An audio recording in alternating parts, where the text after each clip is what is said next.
जय Hind and hello guys, स्वागत है आपका आपके अपने यूट्यूब चैनल ज्ञानदे होस्ट में। एंड इस वीडियो के अंदर आपको बताने वाला हूं Bihar secondary teacher eligibility test यानी कि बिहार एस्टेट ऑनलाइन फॉर्म 2026 के बारे में कि कैसे आपको कंप्यूटर साइंस के सब्जेक्ट पर अप्लाई करना है, कैसे यहां पर आपको एपरिंग वालों को अप्लाई करना है और कैसे आपको यहां पर आपके डॉक्यूमेंट्स अपलोड करने हैं। अगर वो इमेज में तो उसको PDF में कैसे बनाएंगे और फिर कैसे अपलोड करेंगे, ये सब जानकारी आपको दी जाएगी। और गाइज चाहे आप इस फॉर्म को मोबाइल से भी क्यों ना भर रहे हो, आप इस वीडियो को वॉच करके अपना फॉर्म मोबाइल से भी भर सकते हैं। यानी कि ये वीडियो पूरी हेल्प करेगी मोबाइल से फॉर्म भरने में भी। तो आपको वीडियो को पूरी जानकारी के साथ में देखना है, समझना है और अगर कोई सवाल डाउट रह जाए तो कमेंट के माध्यम से पूछ लेना है। चलिए शुरू करते हैं। अगर आपने अभी तक वीडियो को लाइक शेयर नहीं किया हो तो कर दे और चैनल को सब्सक्राइब करके बेल आइकन ऑन कर ले। फिर जो लिंक मैंने वीडियो को डिस्क्रिप्शन में दिया है ये आप ओपन कर लेंगे।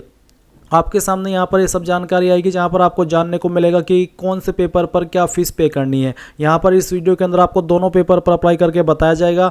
तो सिंगल पेपर पर जनरल BC EWS को 960 रुपये पे करने हैं, SC ST फिजिकली हैंडीकैप को 760 रुपये पे करने होंगे। एंड अगर आप दोनों पेपर पर अप्लाई करेंगे और आपकी कैटेगरी जनरल BC EWS है तो 1440 रुपये और अगर आपकी कैटेगरी SC ST PH है तो 1140 रुपये पे करने हैं। फॉर्म आप लोग 31 अगस्त 2026 तक भर सकते हैं। फिर आप जानेंगे कि पेपर फर्स्ट पर क्या क्वालिफिकेशन चाहिए, किस किस क्वालिफिकेशन के आपके पास विकल्प है, इनमें से कोई एक क्वालिफिकेशन होनी अनिवार्य है। पेपर 2 पर क्या चाहिए और किन किन सब्जेक्ट पर ये जो पेपर फर्स्ट पर अप्लाई करने के लिए यहाँ पर सब्जेक्ट मेंशन किए गए, सब्जेक्ट ऑफर किए जा रहे हैं, वो सभी सब्जेक्ट आप यहाँ पर अच्छे से समझ सकते हैं। तो यहाँ से आपको जानकारी सही से समझ लेनी है। एंड गाइज अगर आप इसमें एलिजिबल है तो ये सभी डॉक्यूमेंट्स भी आपके पास होने चाहिए जो कि यहाँ पर मेंशन किए गए है। अब आप इसमें अप्लाई करने के लिए क्या करेंगे, इंपॉर्टेंट लिंक के सेक्शन से अप्लाई ऑनलाइन लिंक ओपन करेंगे। अब आपके सामने यहाँ पर ये ऑफिशियल पोर्टल आ जाएगा जो कि आप यहाँ पर वीडियो के अंदर भी देख सकते हैं। यहाँ पर भी आपको काफ़ी सारी इन्फॉर्मेशन दी गई है जैसे कि आपकी इंपॉर्टेंट डेट्स, इसके अलावा एग्जामिनेशन फीस की इन्फॉर्मेशन, क्वालिफाइंग मार्क्स, ये सभी इन्फॉर्मेशन आपको यहाँ पर दी गई है। एंड अगर आप यहाँ से भी एडवर्टाइजमेंट रीड करना चाहते हैं तो वो भी आप यहाँ से डाउनलोड करके रीड कर सकते हैं। अभी इसमें अप्लाई करने के लिए आप क्या करेंगे, सबसे पहले आपको यहाँ पर ये जो रजिस्टर का लिंक देखने को मिल रहा है या तो यहाँ पर क्लिक कीजिए या फिर टू रजिस्टर के सामने क्लिक हियर इसके ऊपर क्लिक कीजिए। देन आपके सामने इस तरह का इंटरफेस आ जाएगा जैसे कि आप वीडियो में देख पा रहे हैं। अब आप यहाँ पर सबसे पहले कैंडिडेट फर्स्ट नेम यानी कि आपको आपका फर्स्ट नेम एंटर करना है और ये जो आप यहाँ पर इन्फॉर्मेशन भरेंगे वो आपको मैट्रिकुलेशन सर्टिफिकेट यानी कि 10वीं के सर्टिफिकेट के अकॉर्डिंग फिल करनी है। फिर आप यहाँ पर मिडिल नेम डालेंगे अपना और उसके बाद में लास्ट नेम डाल देंगे। मैं आपको बता दूं कि फर्स्ट नेम होना कंपलसरी है, बाकी middle name last name compulsory नहीं है। यानी कि अगर आपका सिंगल नेम है तो आप मिडिल नेम और लास्ट नेम खाली छोड़ सकते हैं। इसके बाद आपको यहाँ पर आपकी डेट ऑफ बर्थ डालनी है। डेट ऑफ बर्थ भी आपकी स्ट्रिक्टली बोला है आपको कि 10th के सर्टिफिकेट के अकॉर्डिंग होनी चाहिए। तो आपका जो भी बर्थ का ईयर है पहले आपको यहाँ पर वो सिलेक्ट कर लेना है, फिर यहाँ से मंथ और उसके बाद में डे, तो आपका डेट ऑफ बर्थ आ जाएगा। इसके बाद आप आपका जेंडर सेलेक्ट कर लेंगे। फिर आएगा मोबाइल नंबर, तो जो नंबर आप रजिस्टर करना चाहते हैं वो नंबर यहाँ पर डाल दीजिए। उस नंबर को दोबारा कंफर्म मोबाइल नंबर के अंदर डाल करके वेरीफाई कीजिए।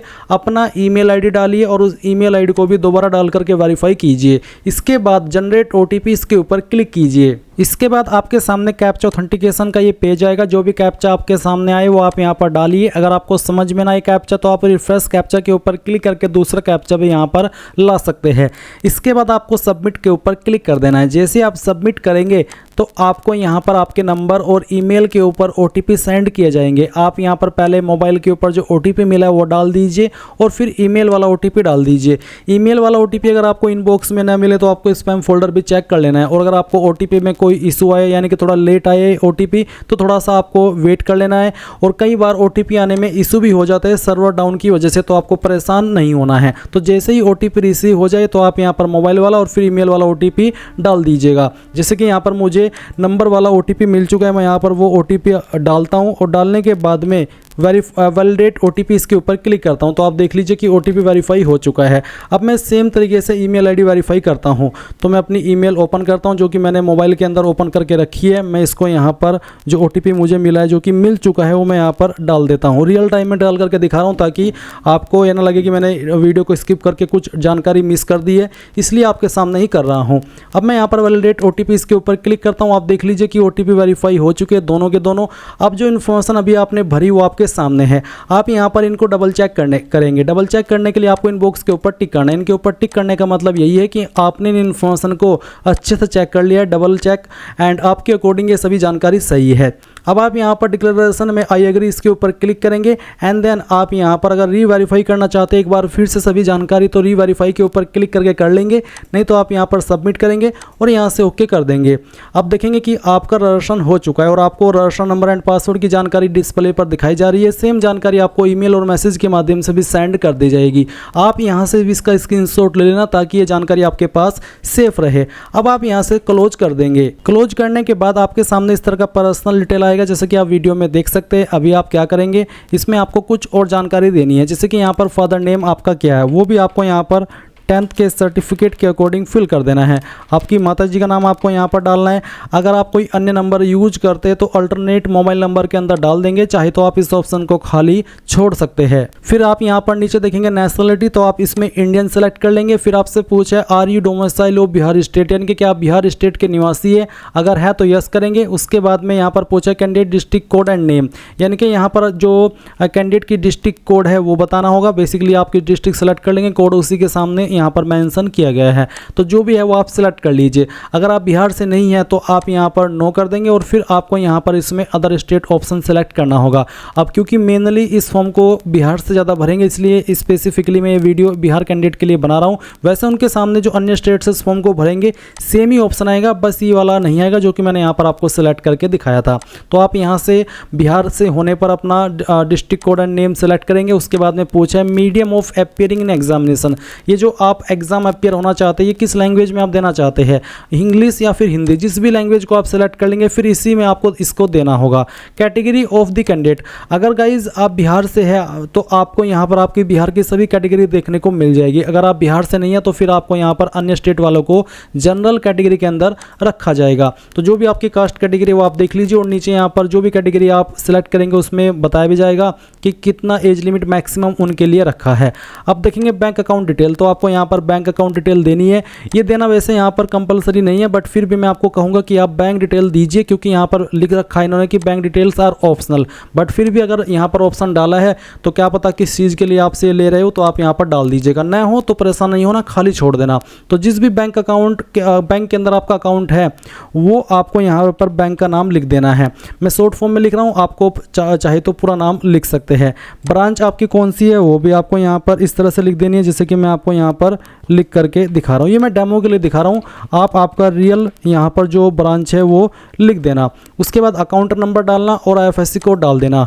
ये IFSC कोड आपको बैंक की पासबुक और चेकबुक के ऊपर देखने को मिल जाता है और आप इसको ऑनलाइन वे में भी निकाल सकते हैं।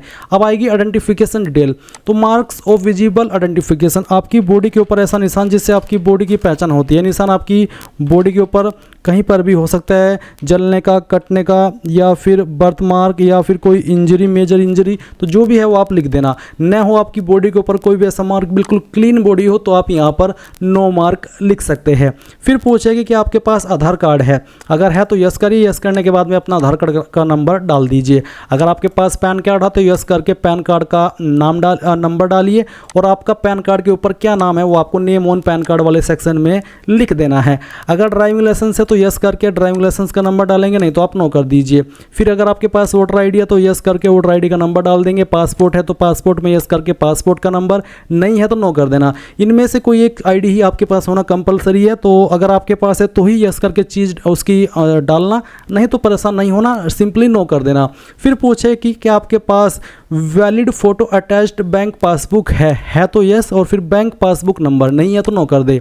उसके बाद क्या आपके पास कोई अदर वैलिड आईडी कार्ड है जो कि गवर्नमेंट अथॉरिटी के द्वारा जारी किया गया है, अगर हाँ तो यस करके आपके पास इनमें से कौन सी आईडी है, ration card, government employ ID, वो सिलेक्ट करके उसका नंबर, नहीं है तो नो कर दीजिए। फिर आप यहाँ पर टिक करेंगे and then save and next के ऊपर क्लिक करेंगे। अब आपके सामने एडिशनल डिटेल का सेक्शन आ चुका है, तो यहाँ पर आपको कुछ सवालों के आंसर करने हैं। जैसे कि पूछा कि क्या आप एक्स सर्विसमैन है तो यस, नहीं तो आप आपको नो करना है। फिर पूछा है कि क्या आप बेंचमार्क डिसेबिलिटी कैंडिडेट यानी कि विकलांग या दिव्यांग कैंडिडेट है, अगर है तो यस करके आपको टाइप ऑफ डिसेबिलिटी सेलेक्ट करना होगा, नहीं है तो नो कर दीजिए। इसके बाद यहाँ पर सेव एंड नेक्स्ट के ऊपर क्लिक कीजिए। अब आएगी कम्युनिकेशन डिटेल यानी कि आपके एड्रेस की इन्फॉर्मेशन, कोरोस्पोंडेंस एड्रेस यानी कि प्रेजेंट एड्रेस, तो जो भी प्रेजेंट एड्रेस है आपका वो आप यहाँ पर फिल करेंगे। तो जो भी आपका एड्रेस है वो आप एड्रेस लाइन 1 और 2 के अंदर लिख देना। मैं फॉर्म डेमो के लिए भर रहा हूँ तो मैं यहाँ पर ऐसे रैंडमली डेमो लिख देता हूँ। उसके बाद कंट्री आएगी, फिर आपकी जो भी स्टेट है वो भी आपको यहाँ पर सिलेक्ट कर लेनी है, जो भी आपकी स्टेट है।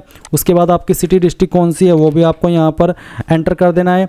जैसे कि मैंने कहा कि ये फॉर्म में डेमो के लिए भर रहा हूँ तो मैं एक रैंडम यहाँ पर डमी एड्रेस फिल कर रहा हूँ, और उसके बाद जो भी आपका पिन कोड है वो आप यहाँ पर डाल देना। नीचे एक लाइन है कि is correspondence address same as permanent address, यानी कि क्या आपका प्रेजेंट एड्रेस यानी कि स्थायी पता और परमानेंट पता एक ही है। अगर एक है तो यस कर देंगे, अगर एक नहीं है अलग अलग है तो नो करके नीचे अपना परमानेंट एड्रेस फिल कर देना। इसके बाद आप यहाँ पर सेव एंड नेक्स्ट के ऊपर क्लिक कर देंगे। एंड इसके बाद आपके सामने यहाँ पर आएगी क्वालिफिकेशन की जानकारी। तो सबसे पहले आपको पेपर सेलेक्ट करना है कि आप पेपर फर्स्ट पर अप्लाई करना चाहते हैं। अगर पेपर फर्स्ट तो आपको सेलेक्ट करना होगा कि subject offered for paper first, तो इन सभी सब्जेक्ट पर आप अप्लाई कर सकते हैं या फिर इनमें अप्लाई कर सकते हैं, तो जिस पर भी अप्लाई करना है वो आप सेलेक्ट कर लीजिए। और अगर आप यहाँ पर पेपर 2 पर अप्लाई करें तो आप पेपर 2 के लिए जो सब्जेक्ट ऑफर किए जा रहे हैं उनमें से एक सब्जेक्ट आप सेलेक्ट कर लेंगे, जैसे कि मैं डेमो के लिए सेलेक्ट करके दिखा रहा हूँ। एंड गाइज अगर आप दोनों पर अप्लाई करना चाहते हैं तो आप यहाँ पर ये तीसरा वाला विकल्प सेलेक्ट करेंगे। फिर आपको एक एक करके बताना होगा कि फर्स्ट पेपर ये जो है आपका, इसमें मैं इस सब्जेक्ट को प्रेफरेंस दे रहा हूँ या फिर इसमें मैं अप्लाई कर रहा हूँ, और सेकंड में मैं इसमें अप्लाई कर रहा हूँ। ये आपकी चॉइस के अकॉर्डिंग है। फिर नीचे नोट करके बोला भी कि if paper 2 is selected post graduation is mandatory along with BEd, यानी कि अगर आप पेपर 2 पर भी अप्लाई करेंगे या फिर पेपर 2 पर अप्लाई करेंगे सिंपल 1 पर भी, तो आप किससे पोस्ट ग्रेजुएशन भी अनिवार्य रूप में मांगिए और साथ ही बीएड भी आपके पास होनी चाहिए। ये चीज़ आपको समझ लेनी है।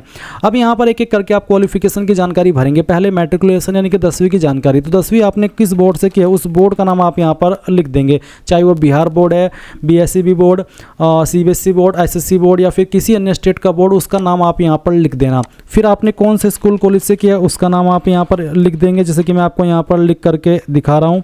एंड फिर आप यहाँ पर रोल कोड, क्योंकि बिहार के कैंडिडेट के लिए रोल कोड होता है तो इसलिए यहाँ पर रोल कोड का ऑप्शन दिया गया है। अगर आपके पास ये नहीं है या फिर आप अन्य स्टेट से अप्लाई कर रहे हैं जहाँ पर रोल कोड नहीं होता है तो आप यहाँ पर NA लिख देंगे।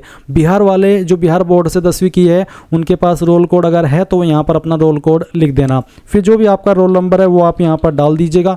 एंड इसके बाद में आप देखेंगे परसेंटेज ऑफ मार्क्स CGPA या ग्रेड, यानी कि आपके नंबर किस में है, परसेंटेज है तो आप यहाँ पर जो भी परसेंटेज आपकी थी वो डाल देंगे। साथ ही कितने नंबर आपको आए थे वो आप यहाँ पर डालेंगे और कितने में से आए थे वो आप यहाँ पर मैक्सिमम मार्क्स में लिखेंगे। और परसेंटेज वैसे भी आपके यहाँ पर ऑटोमेटिकली कैलकुलेट कर ली गई है। अपना ईयर ऑफ पासिंग यहाँ पर सेलेक्ट कर लेंगे और डिवीज़न क्या थी, फर्स्ट सेकंड थर्ड डिस्ट्रिक्शन या फिर पास, जो भी थी वो आप यहाँ पर सेलेक्ट कर लेंगे।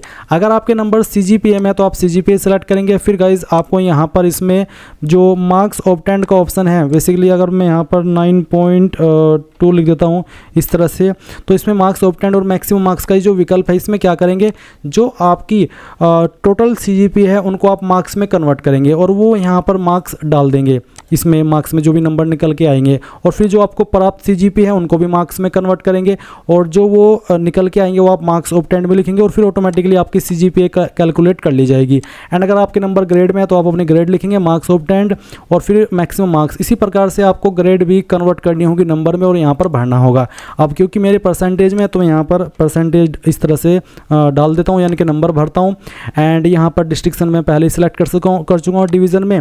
इसके बाद यहाँ पर नीचे की तरफ आप आएंगे और देखेंगे इंटरमीडिएट यानी कि 12वीं की जानकारी। सेम तरीके से आपको यहाँ पर 12वीं की इन्फॉर्मेशन भरनी है। तो आपको अपना बोर्ड बताना है, स्कूल कॉलेज का नाम बताना है जहाँ से भी आपने आपकी 12वीं की है। उसके बाद में अगर रोल कोड है तो डाल दीजिए, नहीं तो आप खाली नहीं NA लिखेंगे। एंड उसके बाद में जो भी आपका 12वीं का रोल नंबर है वो आप डाल देंगे। स्पेशलाइजेशन जैसे कि स्ट्रीम और subject, example science BA history, तो बेसिकली आपको बताना कि कौन से स्ट्रीम से आपने आपकी जो भी आपकी जो 12वीं है वो की है वो आपको यहाँ पर लिखना है। तो चलिए मैं यहाँ पर इसको लिख देता हूँ। एंड उसके बाद में परसेंटेज जो मार्क्स इनके किसके अंदर नंबर है वो आप यहाँ पर सिलेक्ट करेंगे परसेंटेज। उसके बाद में आपको बताना होगा कि कितने नंबर आपको आए थे और कितने में से आए थे। बेसिकली पहले आपको यहाँ पर मार्क्स ऑब्टेंड लिखना है। मैंने यहाँ पर परसेंटेज के सेक्शन में भर दिया, जबकि मुझे नहीं भरना था। मुझे यहाँ पर मार्क्स ऑब्टेंड भरने हैं और फिर मैक्सिमम मार्क्स डालने हैं। उसके बाद परसेंटेज आप देखेंगे कि ऑटोमेटिकली कैलकुलेट कर ली गई है। इसके बाद आपको यहाँ per year of passing select कर लेना है और अपना डिवीज़न भी बताना है। ये यहाँ पर डालने के बाद आप नीचे की तरफ आएंगे, फिर देखेंगे ग्रेजुएशन का सेक्शन। तो आपको बताना है कि आपने किस यूनिवर्सिटी से आपकी ग्रेजुएशन की है, उस यूनिवर्सिटी का नाम आपको यहाँ पर डाल देना है। नेम ऑफ कॉलेज इंस्टीट्यूट, तो गाइज अब आप यहाँ पर अपने कॉलेज या फिर इंस्टीट्यूट का नाम एंटर करेंगे। तो जहाँ से भी आपका कॉलेज एफिलेटेड था वो आप डाल देंगे, जैसे कि मैं आपको यहाँ पर डाल के बता रहा हूँ।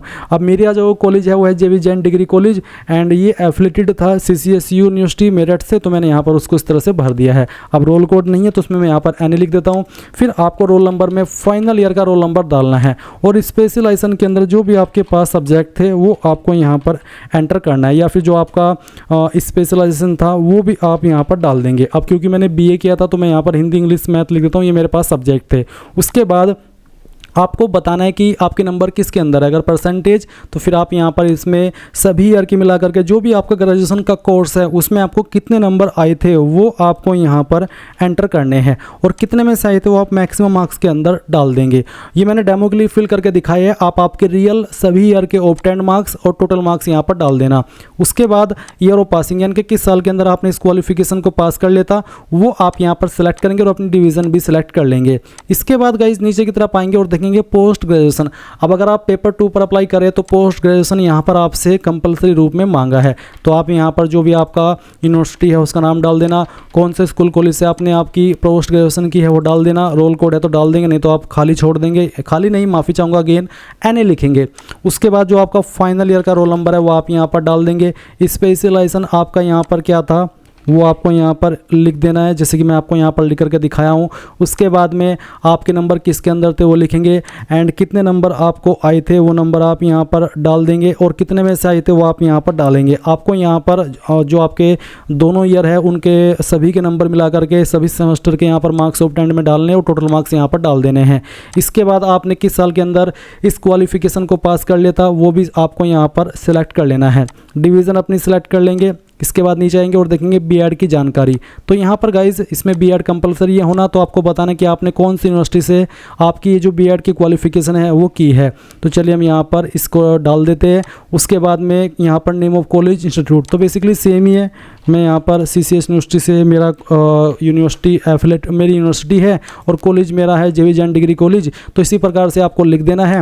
रोल कोड में NA लिख देंगे अगर नहीं है। उसके बाद में जो भी आपका फाइनल ईयर का रोल नंबर है वो आप डाल देंगे, किसके अंदर आपके नंबर है वो डालेंगे और उसके बाद कितने नंबर आपको आए थे वो नंबर आप यहाँ पर डालेंगे और कितने में से आए थे वो आप मैक्सिमम मार्क्स में फिल करेंगे। किस साल के अंदर आपने इस क्वालिफिकेशन को पास कर लिया था वो भी आप यहाँ पर सिलेक्ट कर लेंगे। इसके बाद आप देखेंगे डिवीज़न तो वो आपको सिलेक्ट कर लेनी है एंड देन यहाँ पर आप नीचे, अब मैंने सभी जानकारी भर ली है सभी ईयर की, सभी सब्जेक्ट की, और जो अब मेरी 10वीं 12वीं डिग्री पोस्ट ग्रेजुएट है B.Ed है सभी की इन्फॉर्मेशन भर ली है। अब मैं यहाँ पर सेव एंड नेक्स्ट के ऊपर क्लिक करता हूँ। अब आता है डॉक्यूमेंट एंड पेमेंट का सेक्शन। इसमें यहाँ पर आपको काफ़ी सारे डॉक्यूमेंट अपलोड करने हैं, फ़ोटो सिग्नेचर अपलोड करना है। फ़ोटो का जो यहाँ पर साइज़ रखा है वो 80 से 200 KB एंड सिग्नेचर का साइज़ 50 से 200 KB। तो आप क्या करेंगे, क्लिक है टू अपलोड, इसके ऊपर क्लिक करेंगे। यहाँ पर बोला है कि फ़ोटो का बैकग्राउंड वाइट होना चाहिए एंड फॉर्मेट JPEG PNG में से कोई भी चल जाएगा। फ़ोटो 6 महीने से पुराना नहीं होना चाहिए और बोला है कि recent colour know older than 6 month. इस फोटो के ऊपर डेट लिखना अनिवार्य नहीं है क्योंकि कई बार कैंडिडेट कन्फ्यूज हो जाते हैं। तो अब आप क्या करेंगे, ब्राउज टू अपलोड इसके ऊपर क्लिक करेंगे और जहाँ पर भी आपकी फ़ोटो फाइल है वो फ़ोटो फाइल आपको यहाँ पर सेलेक्ट कर लेनी है और ओपन करना है। उसके बाद आपका फ़ोटो इस तरह से आएगा। आप व्यू के ऊपर क्लिक करके इसको व्यू भी कर सकते हैं। मैं फॉर्म डेमो के लिए भरा हूँ तो मैंने यहाँ पर रैंडम फोटो ऐसे ही अपलोड किया है। अब आता है सिग्नेचर। तो आप यहाँ पर सिग्नेचर की फाइल सेलेक्ट करेंगे, जहाँ पर भी आपका सिग्नेचर है फाइल सेलेक्ट कीजिए, उसके बाद में ओपन कीजिए एंड देन यहाँ पर सिग्नेचर भी अपलोड हो जाएगा। अब आता है up to date non creamy layer certificate. अगर आप OBC है तो जो आपका नॉन क्रीमी लेयर सर्टिफिकेट है OBC का वो आपको अपलोड करना है एंड ये PDF के फॉर्मेट में करना होगा। अब अगर ये इमेज में है, क्योंकि इसके बाद के काफ़ी सारे डॉक्यूमेंट जैसे कि डोमिसाइल सर्टिफिकेट, 10 सर्टिफिकेट, ये PDF में ही आपको अपलोड करने हैं। तो आप आपको इमेज से पीडीएफ में कैसे बनाना है वो जान लीजिए। गूगल के अंदर आना और सर्च करना इमेज टू पीडीएफ। ये जो पहले वाली वेबसाइट आएगी आई लव पीडीएफ, इसको ओपन कर लेना। फिर सेलेक्ट जेपीजी इमेज। अब जो भी आपको सर्टिफिकेट है जो कि आप पीडीएफ में बनाना चाहते हैं, और इसमें मैं बता दूं कि आप एक नहीं, अगर आप मल्टीपल इमेज को पीडीएफ में बनाना चाहते हैं तो वो भी आप यहाँ पर बना सकते हैं। तो जिस भी इमेज को आपको पीडीएफ में बनाना है वो आप सेलेक्ट कर लीजिए। जैसे कि डेमो के लिए मैं यहाँ पर एक फाइल सेलेक्ट कर रहा हूँ, इसको ओपन करता हूँ, कन्वर्ट टू पीडीएफ करता हूँ। ये सिंगल क्लिक के अंदर फाइल पीडीएफ में आ चुकी है। अब मैं डाउनलोड पीडीएफ करता हूँ और ये फाइल डाउनलोड भी हो चुकी है। तो इस तरह से आपको यहाँ पर अपना जो भी डॉक्यूमेंट या सर्टिफिकेट पीडीएफ में बनाना है वो आप बना लीजिएगा। इसका साइज 100 से 2 MB के 100 के बीच से लेकर के 2 MB के बीच में रहना चाहिए। तो क्लिक है टू अपलोड, इसके ऊपर क्लिक कीजिए और जो फाइल अभी आपने बनाई है वो फाइल आपको यहाँ पर सिलेक्ट करनी है और उसके बाद में इसको ओपन करना है। फाइल अपलोड हो चुकी है। आप व्यू के ऊपर क्लिक करके इसको व्यू भी कर सकते हैं। अब आपको स्टेट डोमिसाइल सर्टिफिकेट, यानी कि अगर आप बिहार से हैं तो आपको निवास प्रमाण पत्र भी अपलोड करना है। सेम तरीके से आप अपने निवास प्रमाण पत्र को इमेज से पीडीएफ में बनाना और यहाँ पर अपलोड कर देना। अब क्योंकि मैंने आपको बताया कि ये फॉर्म मैं डेमो के लिए भरा हूँ तो मैंने यहाँ पर अगेन रैंडम फाइल ही अपलोड की है। इसके बाद आपको 10वीं का सर्टिफिकेट अपलोड करना है। तो क्लिक है टू अपलोड, इसके ऊपर क्लिक कीजिए, फाइल सेलेक्ट कीजिए, ओपन कीजिए और इसको अपलोड कर दीजिए। फिर 10th का मार्कशीट। अब अगर आपका सर्टिफिकेट 10वीं का और मार्कशीट एक ही है तो जो फाइल आपने सर्टिफिकेट में अपलोड की है वही मार्कशीट में अपलोड कर दीजिए। अगर अलग अलग है तो सर्टिफिकेट अलग से और जो मार्कशीट है वो अलग से आप यहाँ पर अपलोड कर देना। अब क्योंकि मेरा सेम ही है तो चलिए मैं यहाँ पर इसको अपलोड कर देता हूँ। सेम वे में आप 12वीं का सर्टिफिकेट अपलोड करेंगे एक एक करके इस तरह से, और फिर उसके बाद में जो 12वीं की मार्कशीट है वो भी आपको यहाँ पर अपलोड करनी है। इसमें भी ऐसा ही है, अगर मार्कशीट और सर्टिफिकेट एक है तो दोनों में सेम फाइल अपलोड करनी है, अलग अलग है तो अलग अलग से अपलोड कर देना है। अब आएगा ग्रेजुएशन और इक्विवेलेंट सर्टिफिकेट, यानी कि जो ग्रेजुएशन है आपकी उसका जो सर्टिफिकेट है वो आपको यहाँ पर अपलोड कर देना है। तो फाइल सेलेक्ट कीजिए, ओपन कीजिए और इस तरह से अपलोड कर दीजिए। उसके बाद जो आपकी मार्कशीट है ग्रेजुएशन की, अब ग्रेजुएशन की मार्कशीट कई सारी हो सकती है, ईयर वाइज या सेमेस्टर वाइज। तो आपको जैसे कि मैंने बताया कि इमेज से पीडीएफ के अंदर जब आप उसको कन्वर्ट कर रहे हो तो आपको उन सभी ग्रेजुएशन की जो सर्टिफिकेट है आपके वो सभी फाइल आपको यहाँ पर सेलेक्ट कर लेने डेमो के लिए इस तरह से, जैसे कि मैं आपको सेलेक्ट करके दिखा रहा हूँ। ओपन करेंगे, कन्वर्ट टू पीडीएफ करेंगे, एक सिंगल क्लिक के अंदर ये फाइल आपकी कन्वर्ट हो जाएगी पीडीएफ के रूप में और फिर आप यहाँ पर उसको अपलोड कर देंगे। जैसे कि मैं यहाँ पर ये सब फाइल आपको आराम से एक एक करके अपलोड करके दिखा रहा हूँ। फिर देखेंगे पोस्ट ग्रेजुएशन का सर्टिफिकेट, तो ये भी आपको यहाँ पर सेम तरीके से अपलोड करना है। इसको अपलोड करने के बाद में यहाँ पर आप उसकी मार्कशीट अपलोड करेंगे जैसे कि आपने ग्रेजुएशन की करी है, और फिर आप यहाँ पर नीचे की तरफ आएंगे और देखेंगे बीएड की जानकारी। तो आपको बीएड का सर्टिफिकेट अपलोड करना है जैसे कि आपने ग्रेजुएशन का करा है। पहले आप सर्टिफिकेट अपलोड करेंगे, उसके बाद में जो आपका बीएड का मार्कशीट है वो आपको यहाँ पर अपलोड करना है। इसमें भी ऐसा ही, अगर एक से ज़्यादा मार्कशीट है तो आप उनको सभी को पीडीएफ के अंदर बना लेंगे। फिर अगर आपके पास कोई अदर क्वालिफिकेशन है उसका सर्टिफिकेट अपलोड कर देना है, कोई अदर रिलेवेंट डॉक्यूमेंट है वो अपलोड कर देना है, चेक पासबुक है तो वो आप अपलोड कर देंगे। नीचे आपको यहाँ पर पेमेंट मोड सेलेक्ट कर लेना है, इसमें मैं ऑनलाइन सेलेक्ट करता हूँ। फिर यहाँ पर जो आपकी कैटेगरी के ऊपर कैटेगरी के अकॉर्डिंग फीस एप्लीकेबल हो रही है वो आप देखेंगे। इसके बाद नीचे की तरफ आना, आई एग्री, इसके ऊपर क्लिक करके जो भी कैप्चा कोड आपके सामने आए वो आप यहाँ पर डालेंगे और प्रीव्यू के ऊपर क्लिक करके जो भी जानकारी आपने शुरू से लेकर अभी तक भरी है उन सभी को आप यहाँ पर चेक कर लेंगे। और जब आप पूरी तरीके से श्योर हो जाए तो आप यहाँ पर बैक टू फॉर्म इसके ऊपर क्लिक करेंगे एंड देन यहाँ पर आप लास्ट में आ जाएंगे, ऐसे ही जैसे कि अभी मैंने यहाँ पर आपको आकर के दिखाया है। और लास्ट में आने के बाद में आप यहाँ पर एक कैप्चा कोड डाल करके सबमिट के ऊपर क्लिक करेंगे। इसके बाद आप देखेंगे कि आपके सामने यहाँ पर फीस का अमाउंट है। अब मैं यहाँ पर पे के ऊपर क्लिक करता हूँ, आपको भी सेम करना है। फिर आप देखेंगे कि आप अपनी fees UPI, cards, net banking यानी कि जिस माध्यम से पे करना चाहे कर सकते हैं। अगर आप यूपीआई के माध्यम से कर रहे हैं तो आपको यहाँ पर ये व्यू क्यूआर है इसके ऊपर क्लिक करना है। जैसे आप इसके ऊपर क्लिक करेंगे तो क्यूआर कोड शो होगा, आप यहाँ पर इसको अपने मोबाइल से स्कैन करके पेमेंट कर देना। जैसे ही आपका पेमेंट हो जाएगा और सक्सेसफुल रहेगा तो ऑटोमेटिकली आपको इसी वेबसाइट के ऊपर रिडायरेक्ट किया जाएगा जहाँ से आपने फॉर्म फिल करना स्टार्ट किया, तो आप अपने फॉर्म का फाइनल प्रिंट आउट ले पाएंगे। एंड गाइज अगर आप प्रिंट नहीं ले पाए तो आप यहाँ पर जहाँ से आपने अप्लाई किया इसको ओपन करके to register to login click करके ऊपर क्लिक करके यहाँ पर अपनी लॉगिन डिटेल का इस्तेमाल करके लॉगिन होकर के अपने फॉर्म का स्टेटस एंड अपने फॉर्म का प्रिंट निकाल सकते हैं। इस तरह से आप लोग स्टेट ऑनलाइन फॉर्म 2026 या स्टेट फॉर्म फिलअप 2026 फिल कर पाएंगे। आई होप ये प्रोसेस आपको पसंद आया होगा। So thanks for watching. जय हिंद।